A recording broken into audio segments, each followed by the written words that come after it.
Governor Abbott said that although schools will remain closed for the academic year, state parks will begin reopening their gates today, to be followed by partial reopening of retail stores and a loosening of surgery restrictions. At his news conferences throughout this crisis, Governor Abbott's been flanked by Texas House Speaker Dennis Bonnen, who joins us now on The Standard. Speaker Bonnen, welcome. Thank you for the invitation. Well, today, the plan that Governor Abbott outlined on Friday begins to roll out. We have state parks reopening today. But there's some experts and some models that suggest that Texas won't hit a kind of peak in this coronavirus pandemic until early May. Is there a danger, do you think, that this is all too soon, the reopening of Texas? Well, let's be clear. Texas isn't fully and completely reopened. Simply parts were reopened today with some significant restrictions, like you can't be with anyone who isn't your family member. You can't be in groups larger than 5. You must be social distancing. You need to be wearing masks. And so I think that the governor is showing great care in providing Texans some outlets and relief from staying at home, which is still in effect. The stay-at-home order is still in effect through the end of the month. And so it's simply taking these steps forward, candidly, to see how well Texans can manage these things and not create a spike in cases. The reality of it is Texans are still in great control of how quickly we can get businesses back open and get Texas's economy back to full speed. And it's really going to be based on how well we heed the CDC guidelines, how well we listen to the executive orders of the governor moving forward, that are going to be providing opportunities to get Texans back to their normal activities. But we can't quit social distancing. We can't quit regularly washing our hands. We've got to keep doing these things so that this will be successful and we can get back to a more normal life. Now, I know that you have been critical of some folks who have been taking advantage of the fact that police, for example, aren't, pulling people over if they're, out and about and that kind of thing. In fact, I think you have a T-shirt on your website, "Don't be an ass," which you're using the proceeds from to help benefit, some of the food banks and food pantries and that kind of thing. The reason I'm asking this is because, as you're aware, over the weekend there was a protest outside the Capitol. Not a whole lot of social distancing there. Not very many masks. What is your sense of those protests calling for state officials to let up on these stay-at-home orders? Well, the reality of it is it's their right to express their opinions and to protest. That's what makes America and Texas great. But this is usually, you're going to always have a protester here and there, and I think that out of 29 million Texans, to have about 200 of them show up and, not follow a single guideline and say they're outraged, I'd say the percentages are pretty much in the favor of the rest of Texans who take this seriously, want to get back to a normal life, want to get back to business, but want to do it the right way and understand that we have to keep heeding these CDC guidelines so that we can get to a recovery. The reality of it is there are people in this world who have responsibility, and there are those who don't. And Governor Abbott has the responsibility of whether Texans get sick from this virus, whether Texans unfortunately die.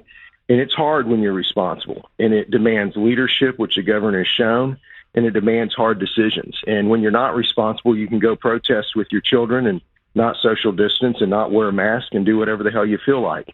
But the reality of it is, thank God in Texas, we have a responsible governor who's doing the best he can to lead our state to a health care recovery and an economic recovery.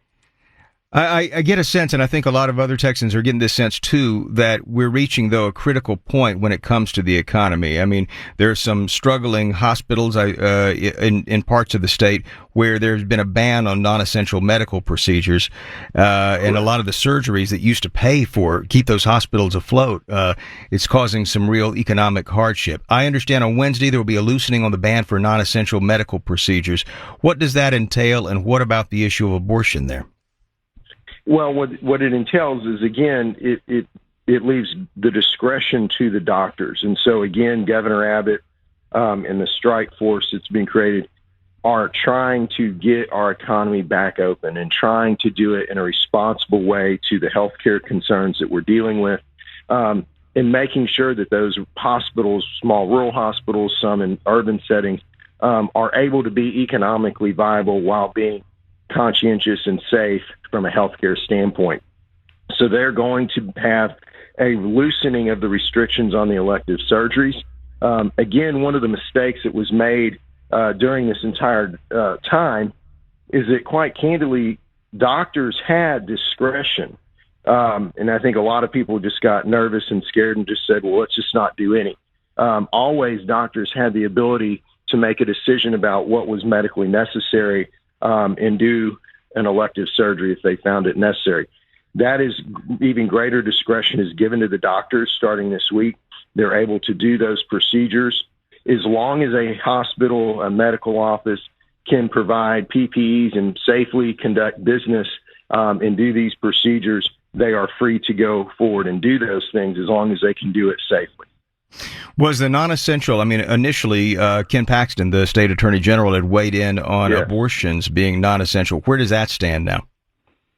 That would continue, that's, I believe, in the courts, and that would continue a lot of doctor discretion on that. Those of us that are pro-life don't believe that that's a grand idea, and quite candidly, I don't think it's something that, obviously you have to consider the life of the mother, the baby, but this order continues to leave the decision-making with a doctor, and that is a legal issue that they, I believe, are adjudicating in the courts as we speak. We got this task force that the governor is setting up to determine, when and in what sort of stages and phases the state can be reopened eventually.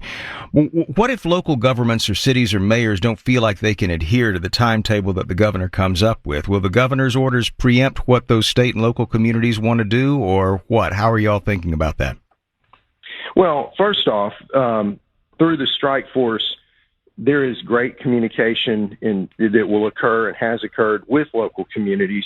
And the strike force's goal was to listen to the medical professionals and make decisions that are best for all Texans and all communities, with those communities having input. The goal would not be to have a situation where there is a big legal question of who has authority, whether it's an executive order the governor has made or whether it's a local community. Because the goal of the strike force is to get to the Texas economy opened safely with the advice of medical professionals and with the support of local officials feeling comfortable that they have the resources necessary to get their local economies going again and get people back to a normal life. So the goal is to not have counter positions and not have battles between local and state. The goal is to work together and have everybody understand the healthcare needs and that they are met and that it is safe and that the medical experts agree with the decisions that are being made, and therefore Texas can carry forward getting its economy back to business. We've been speaking with Texas House Speaker Dennis Bonnen. Thanks so much for taking a few minutes out of your schedule to talk with us on the Texas Standard. Thank you. Be safe.